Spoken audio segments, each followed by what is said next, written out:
Hello, little dreamers, and welcome to the Story Pillow, where every night brings a magical tale to spark your imagination. Tonight, we delve into the enchanting story of Snow, White and Rose Red, from Grimm's Fairy Tales by the Brothers Grimm. This heartwarming tale tells of two kind and loving sisters who live in harmony with nature and share their home with an unexpected guest, an enchanted bear. As their lives intertwine with his, they embark on an adventure that reveals the true meaning of love, loyalty, and kindness. Get cozy, fluff your pillows, and let's begin Snow, White and Rose Red. From Grimm's Fairy Tales by the Brothers Grimm. There was once a poor widow who lived in a lonely cottage. In front of the cottage was a garden wherein stood two rose trees, one of which bore white and the other red roses. She had two children who were like the two rose trees, and one was called Snow White, and the other Rose Red. They were as good and happy, as busy and cheerful as ever two children in the world were, only Snow White was more quiet and gentle than Rose Red. Rose Red liked better to run about in the meadows and fields seeking flowers and catching butterflies. But Snow White sat at home with her mother and helped her with her housework, or read to her when there was nothing to do. The two children were so fond of one another that they always held each other by the hand when they went out together, and when Snow White said, "We will not leave each other," Rose Red answered, "Never so long as we live," and their mother would add, "What one has she must share with the other." They often ran about the forest alone and gathered red berries, and no beast did them any harm, but came close to them trustfully. The little hare would eat a cabbage leaf out of their hands, the roe grazed by their side, the stag leapt merrily by them, and the birds sat still upon the boughs and sang whatever they knew. No mishap overtook them. If they had stayed too late in the forest, and night came on, they laid themselves down near one another upon the moss, and slept until morning came. And their mother knew this, and did not worry on their account. Once when they had spent the night in the wood, and the dawn had roused them, they saw a beautiful child in a shining white dress sitting near their bed. He got up and looked quite kindly at them, but said nothing and went into the forest. And when they looked round, they found that they had been sleeping quite close to a precipice, and would certainly have fallen into it in the darkness if they had gone only a few paces further. And their mother told them that it must have been the angel who watches over good children. Snow White and Rose Red kept their mother's little cottage so neat that it was a pleasure to look inside it. In the summer, Rose Red took care of the house, and every morning laid a wreath of flowers by her mother's bed before she awoke, in which was a rose from each tree. In the winter snow, White lit the fire and hung the kettle on the hob. The kettle was of brass and shone like gold, so brightly was it polished. In the evening, when the snowflakes fell, the mother said, "Snow White," and bolt the door. And then they sat round the hearth, and the mother took her spectacles and read aloud out of a large book, and the two girls listened as they sat and spun.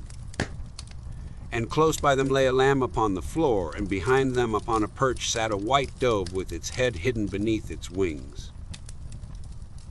One evening, as they were thus sitting comfortably together, someone knocked at the door as if he wished to be let in. The mother said, "Quick, Rose Red, open the door. It must be a traveler who is seeking shelter."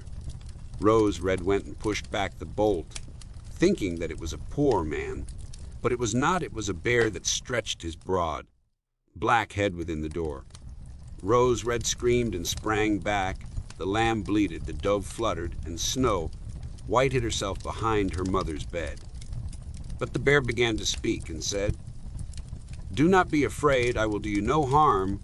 I am half frozen and only want to warm myself a little beside you." "Poor bear," said the mother, "lie down by the fire. Only take care that you do not burn your coat." Then she cried to Snow White, Rose Red, "Come out, the bear will do you no harm, he means well." So they both came out, and by the lamb and dove came nearer and were not afraid of him. The bear said, "Here, children, knock the snow out of my coat a little." So they brought the broom and swept the bear's hide clean, and he stretched himself by the fire and growled contentedly and comfortably. It was not long before they grew quite at home, and played tricks with their clumsy guest. They tugged his hair with their hands, put their feet upon his back and rolled him about, or they took a hazel, switch and beat him, and when he growled they laughed. But the bear took it all in good part, only when they were too rough he called out, "Leave me alive, children Snow White, Rose Red, will you beat your wooer dead?" When it was bedtime and the others went to bed, the mother said to the bear, "You can lie there by the hearth, and then you will be safe from the cold and the bad weather." As soon as day dawned, the two children let him out, and he trotted across the snow into the forest. Henceforth the bear came every evening at the same time, laid himself down by the hearth, and let the children amuse themselves with him as much as they liked. And they got so used to him that the doors were never fastened until their black friend had arrived. When spring had come and all outside was green, the bear said one morning to Snow White, "Now I must go away and cannot come back for the whole summer." "Where are you going then, dear bear?" asked Snow White. "I must go into the forest and guard my treasures from the wicked dwarfs. In the winter, when the earth is frozen hard, they are obliged to stay below and cannot work their way through. But now, when the sun has thawed and warmed the earth, they break through it and come out to pry and steal, and what once gets into their hands and in their caves does not easily see daylight again." Snow White was quite sorry at his departure, and as she unbolted the door for him, and the bear was hurrying out, he caught against the bolt, and a piece of his hairy coat was torn off, and it seemed to Snow White as if she had seen gold shining through it, but she was not sure about it.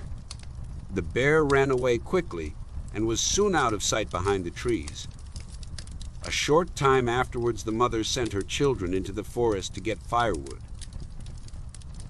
There they found a big tree which lay felled on the ground, and close by the trunk something was jumping backwards and forwards in the grass, but they could not make out what it was.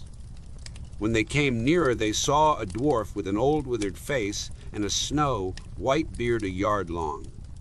The end of the beard was caught in a crevice of the tree, and the little fellow was jumping about like a dog tied to a rope, and did not know what to do. He glared at the girls with his fiery red eyes and cried, "Why do you stand there? Can you not come here and help me?" "What are you up to, little man?" asked Rose Red. "You stupid prying goose," answered the dwarf. "I was going to split the tree to get a little wood for cooking. The little bit of food that we people get is immediately burnt up with heavy logs. We do not swallow so much as you coarse, greedy folk. I had just driven the wedge safely in, and everything was going as I wished, but the cursed wedge was too smooth and suddenly sprang out, and the tree closed so quickly that I could not pull out my beautiful white beard. So now it is tight and I cannot get away, and the silly, sleek, milk-faced things laugh. Ugh! How odious you are!" The children tried very hard, but they could not pull the beard out. It was caught too fast. "I will run and fetch someone," said Rose Red. "You senseless goose," snarled the dwarf. "Why should you fetch someone? You are already too many for me. Can you not think of something better?" "Don't be impatient," said Snow White. "I will help you." And she pulled her scissors out of her pocket and cut off the end of the beard.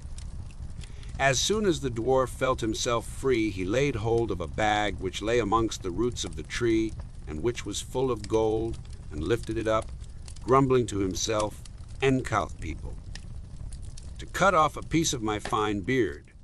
Bad luck to you." And then he swung the bag upon his back and went off without even once looking at the children.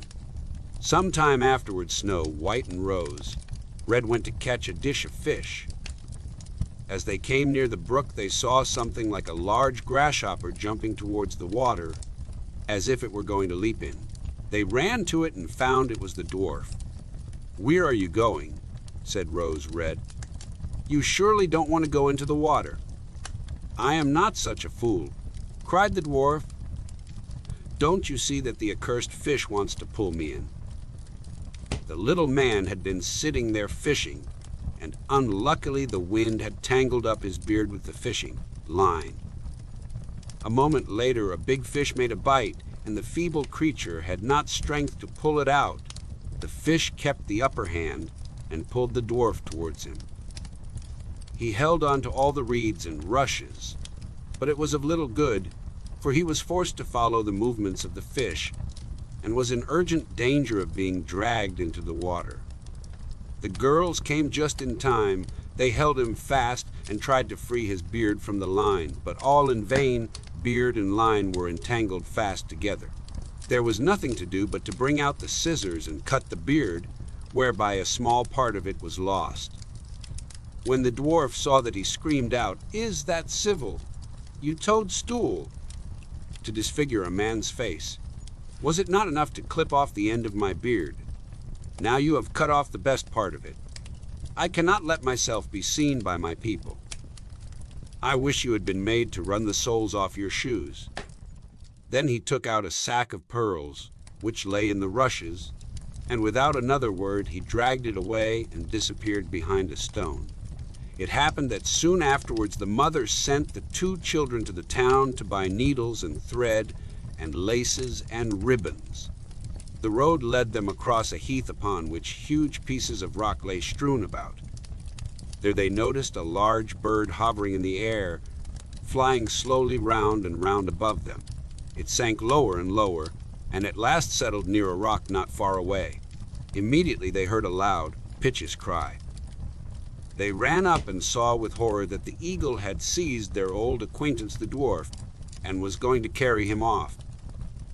The children, full of pity, at once took tight hold of the little man, and pulled against the eagle so long that at last he let his booty go. As soon as the dwarf had recovered from his first fright, he cried with his shrill voice, "Could you not have done it more carefully?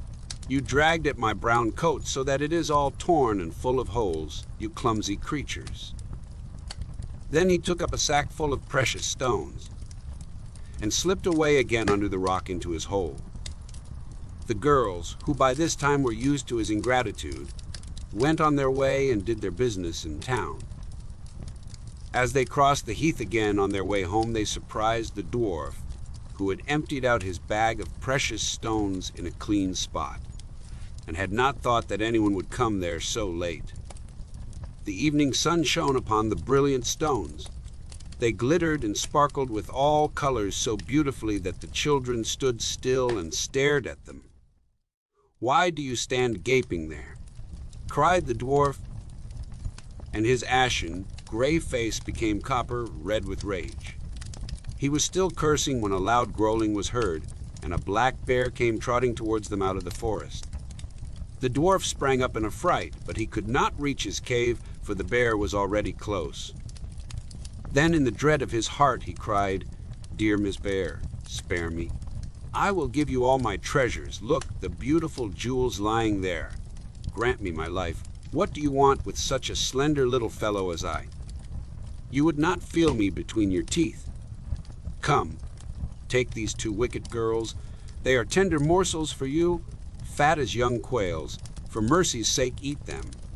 The bear took no heed of his words, but gave the wicked creature a single blow with his paw, and he did not move again. The girls had run away, but the bear called to them, "Snow, White, and Rose Red, do not be afraid. Wait. I will come with you." Then they recognized his voice and waited, and when he came up to them, suddenly his bearskin fell off, and he stood there a handsome man, clothed all in gold. "I am a king's son," he said, "and I was bewitched by that wicked dwarf, who had stolen my treasures. I have had to run about the forest as a savage bear, until I was freed by his death. Now he has got his well-deserved punishment. Snow White was married to him and Rose Red to his brother, and they divided between them the great treasure which the dwarf had gathered together in his cave. The old mother lived peacefully and happily with her children for many years. She took the 2 rose trees with her, and they stood before her window, and every year bore the most beautiful roses, white and red. And so we come to the end of Snow White and Rose Red, a beautiful tale of sisterly love, compassion, and how acts of kindness can transform lives. Thank you for joining us tonight on the Story Pillow. Be sure to return for another magical bedtime story that will whisk you away to worlds of wonder and warmth. Until next time, sweet dreams and good night.